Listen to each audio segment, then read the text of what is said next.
कहाँ से आए हो? तो तुम जवाब देना कि हम भगवान के पास से आए हैं।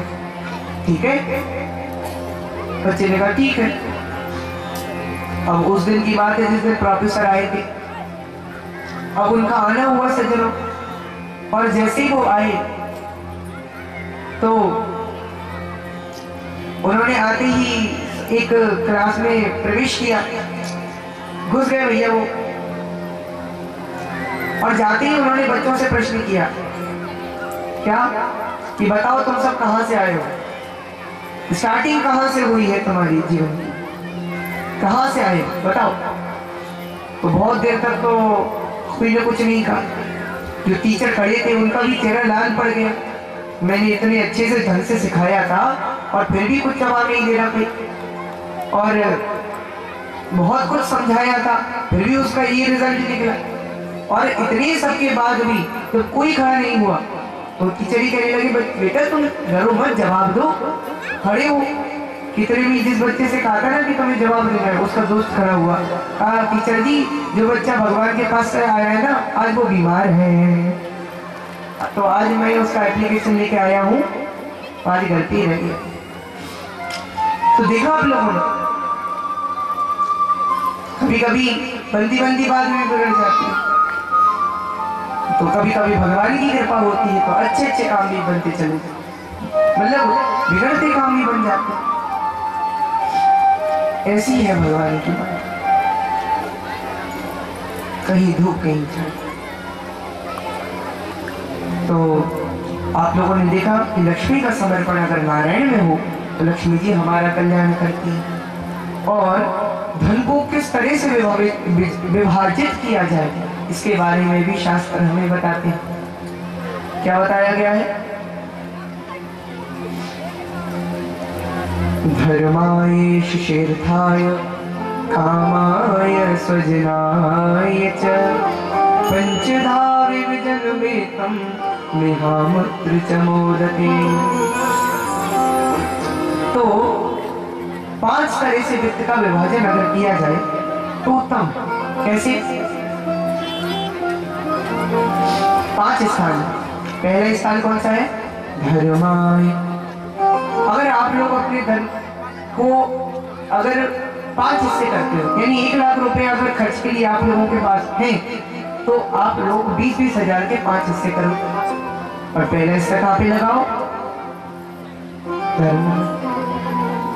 धर्म कहाँ पर है? कोई भी घर में धार्मिक स्थान पर पढ़िए, जिससे आपका यश वृद्धि हो, आपको पुण्य मिले। तो पहला हिस्सा धर्म, दूसरा हिस्सा इसमें यश शीलता है। यश कोई ऐसी चीज बनाओ जैसे कि कुआं, बावड़ी, धर्मशाला, ऐसी कोई चीज जिससे तुम्हारे मरने के बाद भी तुम्हारी यश कीर्ति संसार में बनी रहे, तुम्हारा नाम चलता है। फिर तीसरा स्थान कौन सा है? अर्थाय। अपने व्यापार में लगाओ जिससे धन का स्रोत भी बना रहे। ये हो गए 3 स्थान। चौथा स्थान कामाय। केवल घर से नहीं मत लगे रहो, उसको खुद पर भी खर्च करो। भाई खुद की सुख सुविधा के लिए भी खर्च करना चाहिए, उसके लिए भी रोक टोक नहीं। और 5वां हिस्सा स्वजनाय च। अपने सगे संबंधियों पर भी खर्च करो। क्यों? क्योंकि धन बढ़ता है तो उनकी तमाम प्रकार की इच्छाएं बढ़ती हैं और मित्रों की भी बढ़ती। हमारे जितने भी सगे संबंधी जुड़े हुए लोग हैं सबकी बढ़ती। सोचते हैं देखो हमारा मित्र इतना धनवान है तो जब जरूरत पड़ेगी हम उससे मांग लेंगे। और कहीं उन्होंने आपत्ति काल में मांगा और तुमने नहीं दिया तो फिर वही सबसे बड़े निंदक भी बन सकते हैं। अरे होगा वो कोई, हमने तो बस आपत्ति काल में 10,000 रुपए मांगे थे, टोटल मना कर दिया, ऐसे धनवान का हम क्या करेंगे। इस तरह की बातें फिर वो कहने लगते, निंदा करने लगते। इसलिए सभी संबंधियों पर भी खर्च करो। फिर 5 तरह से जो व्यक्ति वित्त का विभाजन करता है तो मिहामुत्र च मोदते, उस व्यक्ति इस लोक में भी सुखी और दूसरे लोक में भी आनंदित रहता है। फिर बात आती है कि जीवन में सत्य का आचरण करो और झूठ मत बोलो। तो शुक्राचार्य जी महाराज की नीति के अनुसार 6 जगहों पर झूठ बोलने में भी कोई दोष नहीं। कौन सी 6 जगह? पहली जगह, स्त्रीषु निर्म विवाहे च मृत्यर्थे प्राण संकटे गो ब्राह्मणार्थे हिंसा। पहला स्थान, माताओं से झूठ बोलने में कोई दोष नहीं है। माताओं बहनों से। अच्छा, ये बात मैं नहीं बोल रहा हूँ, भागवत में शुक्राचार्य जी कह रहे हैं। लेकिन भाई क्यों ऐसा उन्होंने क्यों कहा? माताओं से झूठ बोलने में दोष क्यों नहीं कहा? इसलिए नहीं है क्योंकि भाई माताओं का स्वभाव है, चाहे वो कथा में जाए, चाहे शादी ब्याह में जाए, जहाँ भी जाएंगी ये जरूर देखती है कि किसने क्या साड़ी पहन रखी है ना, इसका हार कितना कीमती है। उनकी दृष्टि, उनकी नजर हर आभूषणों पर ज्यादा रहती है। और कई मान के चलो उन्हें कोई पसंद आ गया तो घर जाते ही फरमाइश, कितना बढ़िया हार देख करके आई हूँ, कितना चमक रहा था, मेरे को वो बात दिखा रही थी, मेरा भी नाम नहीं जो उसे खरीद के नहीं दिखाया था। और कहीं तुमने मना कर दिया कि मुश्किल से तो खर्चा चला पा रहा हूँ और तुमको हार दिख रहा है, तो समझो रोटी मिलनी मुश्किल हो जाएगी। इसलिए ऐसे समय में बुद्धिमानी से काम लेना चाहिए। तो अगर ऐसे समय में छोटा मोटा अगर कोई झूठ बोल दिया जाए, जैसे अरे कौन सी बड़ी बात है, पहली तारीख आनी तो मैं अपना वेतन नहीं लाऊंगा, सैलरी नहीं लाऊंगा, पहले तुम्हारा हार ही खरीद के ले आऊंगा। मतलब फिलहाल तो झगड़ा टले और 1 तारीख जब तक आएगी तब तक ये मामला टल गया। और माताओं को क्या भरोसा हो सकता है, बोल भी जाए। तो पहला स्थान स्त्री, माताओं से झूठ बोलने में कोई। दूसरा स्थान नर्म, नर्म कहते हैं हास्य प्रयास, हंसी मजाक। हंसी मजाक में छोटा मोटा झूठ अगर बोला जाए तो कोई दोष नहीं, वो झूठ निंदनीय नहीं। फिर तीसरा स्थान विवाहित, शादी ब्याह में 2-4 बात अगर बड़ा चढ़ा के थोड़ी बहुत बता दी जाए कोई दोष नहीं। फिर व्यक्ति प्राण संकट, अगर जैसे कि बाजार में हम व्यापार करते हैं, थोड़ा लेन देन में छोटा मोटा अगर झूठ हो तो चल जाता, वो निंदनीय नहीं है। लेन देन में जीव का वाली बात आती है उसमें। और 5वां स्थान प्राण संकट, यदि प्राण संकट में हो और झूठा परिचय देकर प्राण बच जाते हैं तो वह झूठ निंदनीय नहीं। और 6वां स्थान गो ब्राह्मणार्थे हिंसाया, गाय ब्राह्मण की हिंसा यदि झूठ बोलने से की रही हो तो ऐसे झूठ को बोलने में कोई भी दोष नहीं है, क्योंकि आपको सत्य बोलने की अगर आदत, मतलब सत्य बोलने का आपने ठान लिया कि कोई पूछेगा तो हम सत्य बोलेंगे, और किसी गाय को कसाई ने जो काटने के लिए उसके पीछे दौड़ रहा है और अचानक से कहीं उसने आकर के आपसे पूछ लिया कि बताओ गाय कहाँ गई, तो तुमने बता दिया, तो फिर तो ठीक नहीं होगा, क्योंकि माध्यम तो उस गाय की हत्या के आप लोग बन रहे हो। तो इसलिए उस समय अगर छोटा मोटा झूठ बोल दिया जाए कोई दोष नहीं। अच्छा, ये 6 जगह पर जो बताया गया है, ये स्थान कौन बताता है? ये शुक्राचार्य जी कह रहे हैं। भाई हम लोग शास्त्रों की बात पकड़ते तो खूब है, आज कथा में सुन रहे हैं माताओं से झूठ बोलने में कोई दोष नहीं है ना? तो बातें तो खूब पकड़ते हैं, लेकिन ये नहीं देखते कि कौन कह रहा है, किससे कह रहा है और किस परिस्थिति में कह रहा है। अब जैसे मान के चलो रामायण में रावण ने कोई बात कह दी, ढोल गमार शुद्ध पसुनारी सकल ताड़ना के अधिकारी, इस तरह की बातें कहते हैं लोग। तो अच्छा, आपको पता है इस चौपाई पर भी कई तरह से विवाद होते, एक समय तक काफी विवाद होते। तो इसका अर्थ क्या निकलता है कि जो चतुर्थ वर्ण के लोग हैं और वो भी बिल्कुल पतित हैं, उनकी कृत्य बहुत घिनौने हैं, पाप कर्म करने वाले लोग हैं, ढोर है, ढोल गवार, और जो नारी पशु के समान आचरण करे वह सकल ताड़ना के अधिकारी। उन लोगों को उनका दंड मिलना चाहिए, वो लोग उस पाप कर्म के दंड के अधिकारी।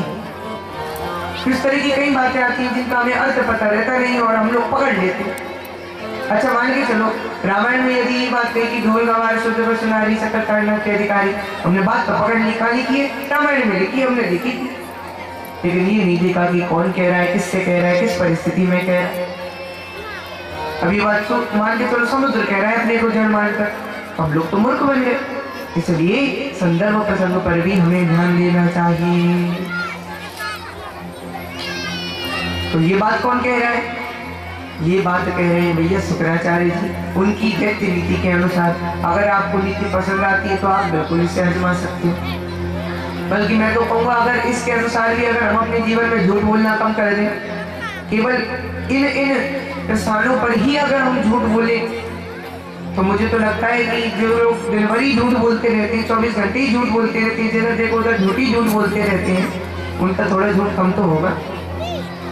लेकिन वस्तुतः हमारे सनातन हिंदू धर्म में झूठ बोलने की आज्ञा बिल्कुल नहीं दी गई है। सत्यम ब्रूयात प्रियम ब्रूयात, सत्य ही सबसे उत्तम, सत्य बोलो, सत्य का साथ, सत्य ही सब कुछ है। सत्य ही भगवान है, भगवान का नाम है, भगवान की कथा है, सत्य में ही सब कुछ विराजमान है। सत्यम धर्म तपो योगा, सत्यम ब्रह्म सनातनम, सत्यम यज्ञ परापोक्ता सर्वशक्ति प्रतिष्ठितम्। तेजो वारि मृदाम यथा विनिमयो यत्र सर्गो मृषा, धाम्ना स्वेन सदा कोऽहंकनिरस्त्रं सत्यम परम धीमहि। सत्य ही सत्य, सत्य रूपी परमात्मा की इच्छा शक्ति मात्र से सारा संसार बना है, उसी में मिल जाता है और उसी के इच्छा से चलता है। सत्य ही सब कुछ है, सत्य में ही सब विराजमान है। और ये कथा क्या है? कथा भी तो सत्य भगवान की कथा है। और इसलिए तो भगवान विष्णु की जो घर में पूजा की जाती है, कभी कभी पाठ कराते हैं ना, पूजा कराते हैं, तो उसका भी नाम है सत्यनारायण कथा, नहीं? क्योंकि भगवान विष्णु, भगवान भोलेनाथ, भगवान ब्रह्मा जी ये सत्य का ही तो स्वरूप है। सत्य का आचरण करना चाहिए, सत्य ही भगवान की कथा है, तो हमें इन सब का ध्यान रखना चाहिए। अच्छा कथा की बात आती है तो मुझे जैसे यहाँ पे कथा चल रही है, वैसे एक गांव में और भी कथा चल रही थी एक बार। तो उस गांव के जो आयोजक लोग थे उनका ये भाव था कि भाई कथा में हमारे जो सरपंच साहब हैं वो थोड़े बुजुर्ग मूर्ति थे, तो वो जब कथा में आ जाएं तभी महाराज जी कथा को प्रारंभ करें। जो पंडित जी थे वो भी ये सोचते थे कि भाई सरपंच साहब हैं तो उनको कथा का पूरा लाभ मिलना ही चाहिए। तो जैसे ही वो आते तैसे ही वो कथा को प्रारंभ कर दिया करते थे। लेकिन अच्छा एक दिन क्या हुआ, 2-4 दिन तो ठीक से उन्होंने कथा सुनी, लेकिन फिर एक दिन अचानक से क्या होता है कि सरपंच साहब कथा में आए और उनकी नींद लग गई, वो सो गए। अच्छा सब लोगों का, आयोजक लोगों का और सब जितने भी गांव वाले लोग थे सबका भाव था कि हमारे जो सरपंच साहब उन्हें कथा का पूरा लाभ मिले। अब वो तो सो ही गए, तो कथा कहाँ से सुने? तो वो अपने एक नाती को साथ में लाते थे। तो सब लोगों ने क्या किया, कथा के बाद में उसको ही पकड़ा, उसे पकड़ के कहा कि लो बेटा, उसे क्या किया, उसे 10 रुपए दिए। तो उसने कहा बताओ क्या करना है मुझे? बोले ऐसे नहीं, बोले बेटा हम तो ऐसे ही दे रहे हैं। हाँ मैं सब समझता हूँ आपकी बात है, आजकल बिना मतलब के कोई ऐसा कोई करता है? जरूर आप हमसे कुछ करवाना चाहते हो, बताओ मुझे क्या करना है? आई काम करना है, जो तुम्हारे दादाजी ना जब सोए ना तो उन्हें तुम उठा दिया करना, तो ले दे दिया करना, उठ जाएंगे, बस हम इतना चाहते हैं। उसने कहा बिल्कुल मैं ऐसा कर लूंगा। तो वही दोनों में जो पंडित जी और जो गांव के लोग थे उनमें और उस बच्चे में क्या हो गया,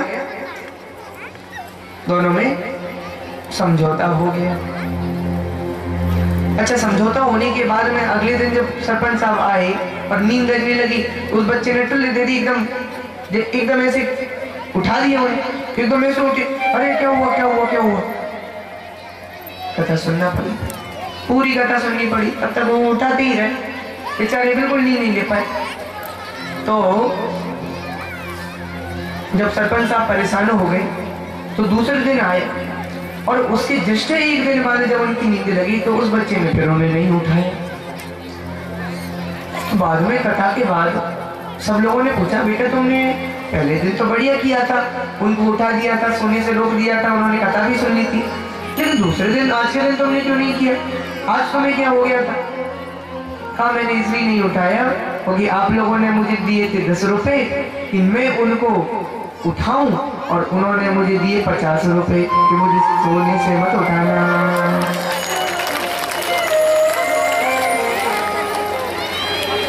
मत उठाना।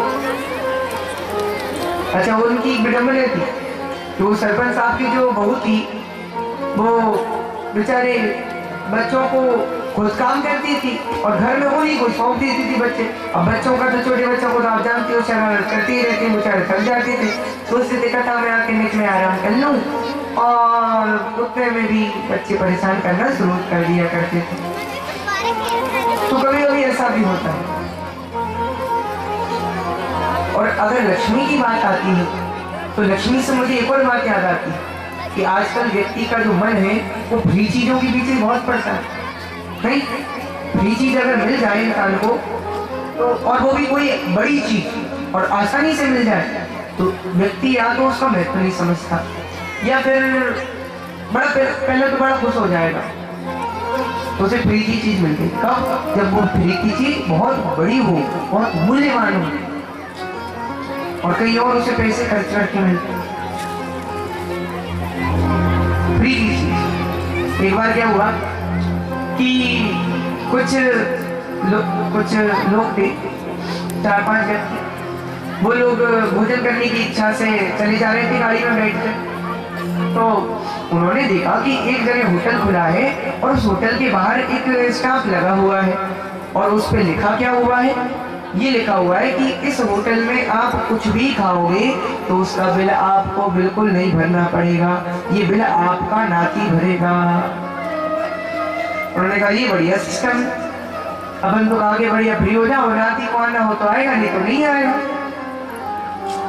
उन्होंने अंदर जाके वेटर और लोगों से, जो अंदर जो लोग थे उनसे पूछा कि भाई क्या ये सही है, क्या सही में बिल नाती को भरना होगा? बोले हाँ बिल्कुल सही कह रहे हैं भैया। तो कहा फिर तो आप बढ़िया देर किस बात की, फिर तो आप जल्दी से हमको अच्छे अच्छे सामान लाओ। और फिर उनको भूख तो लगी रही थी तो उन्होंने सोचा इससे अच्छा मौका मिलेगा नहीं, तो उन्होंने मौका देख के बढ़िया बढ़िया चीजें मंगवा ली, जैसे पालक पनीर, मटर पनीर, कहीं कुछ। हमें ज्यादा नाम इसलिए नहीं लेना क्योंकि कथा में थोड़ा गड़बड़ हो जाती है, जी में पानी आ जाता है लोगों को, है ना। तो खूब सारी बढ़िया कई काजू करी, कई मटर पनीर, बहुत सारी चीजें मंगवा ली और पेट भर करके खाया। लेकिन जैसे ही पेट भर कर जाने ही वाले थे वहां से, इतने में वेटर ने सामने लाके रख दी लिस्ट, इसकी बिल की। अब बिल देखते उन लोगों का दिमाग खराब हो गया, भैया जी क्या है, तुमने तो कहा था कि हमारा बिल हमारे नाती भरेंगे, तो ये लिस्ट हमें क्यों दिखा रहे हैं? बेटा बोला कि ये लिस्ट आपके, ये मतलब ये बिल आपका थोड़ी है, ये तो आपके दादाजी का है, उनका बिल आपको ही तो भरना है। तो ऐसा भी हो जाता है कभी कभी, हम जो सोचते हैं वैसा नहीं होता और कुछ और ही हो जाता है। भाई अब हम कथा पर आते हैं कि लक्ष्मी जी, रुक्मणी जी और शिशुपाल रोया क्यों? क्योंकि अपने आप को लक्ष्मीपति मान बैठा था, बनाना चाहता था। और भीष्म जी प्रसन्न हुए क्योंकि वो तो पहले से ही नारायण के संपर्क में ही अपनी नारायण को ही अपनी लक्ष्मी का समर्पण करने जा रहे थे। तो इसके बाद फिर भगवान द्वारिका में रहकर बहुत सारी लीलाएं करते हैं। लीलाएं करते करते बहुत समय बीत जाता है सज्जनों, बहुत। सारी लीलाएं करते करते फिर भगवान ने एक सुंदर पुत्र को जन्म दिया।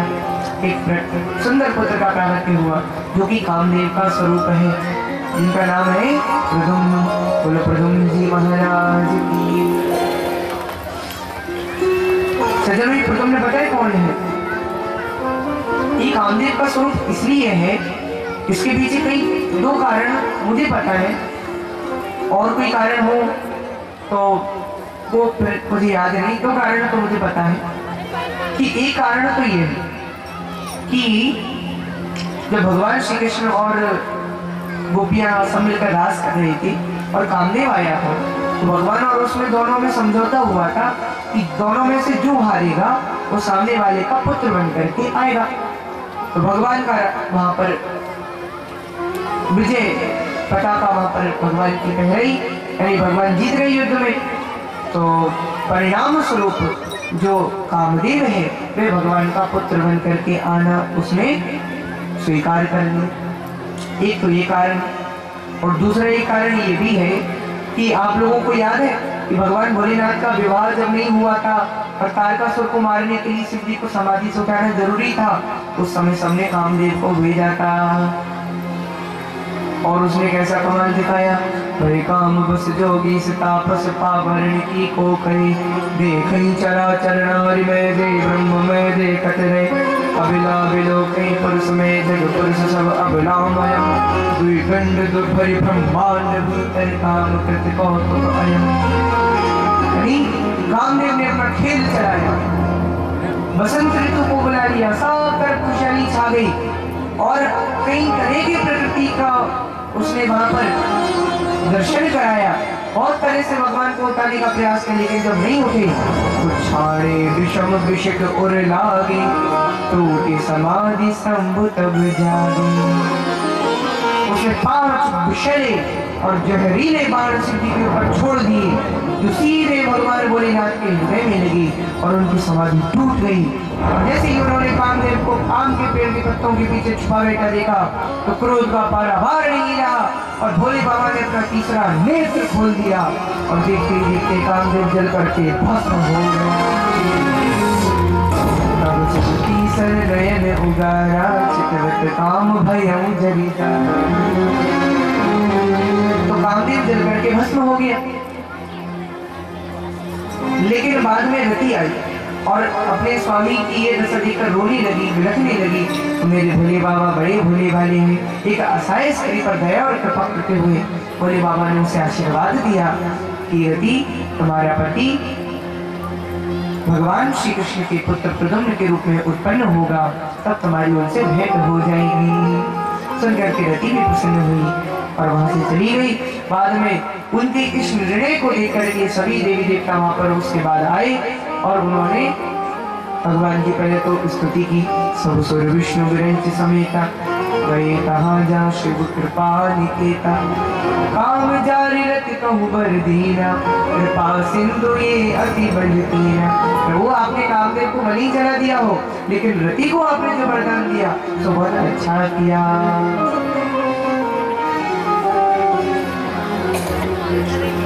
बहुत अच्छा किया।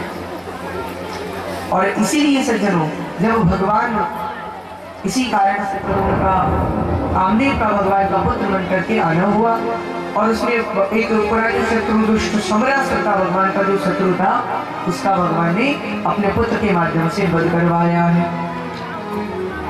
और जब आप लोगों को याद होगा कि शिवजी के साथ में कामदेव की जो यहाँ पर जो घटना हुई है, कामदेव के साथ जो घटना घटित हुई है, उसका कारण क्या है? इसका कारण है दूसरों की समाधि में विघ्न डालना। भाई कुछ लोग ऐसे होते हैं, कुछ संत ऐसे होते हैं कि जिनकी समाधि, जिनका भजन, भगवान के प्रति जो संबंध होता है, अगर वो टूटता है, अगर उनकी भजन में कोई विघ्न डाल देता है तो उनको फिर अच्छा नहीं है। और इसी कारण से कई संत तो गुस्सा हो गए, शाप भी दे देते हैं। पहले ऐसे लोग हुआ करते थे। अब जैसे मान के चलो, आप उदाहरण ले लो शमीक ऋषि का, कि जो शमीक ऋषि थे जिनकी गली में भाई उनकी समाधि भंग करने का प्रयास किसने किया था? परीक्षित जी ने। पहले तो खूब आवाज लगाई, फिर भी नहीं होती तो बाद में उनकी गली में मरा हुआ सांप डाल दिया। विघ्न नहीं डाला, बिल्कुल डाला। और ये करता हुआ देखा किसने? उनके पुत्र शनि ने। तो उसने श्राप दे दिया कि परीक्षित जाओ, आज से 7 बजे तुम्हें तक्षक नाग चलेगा। तो मतलब संतों की कभी हमें अवहेलना नहीं करना चाहिए, अपमान नहीं करना चाहिए, क्योंकि ऐसे संतों की वाणी सत्य होती है।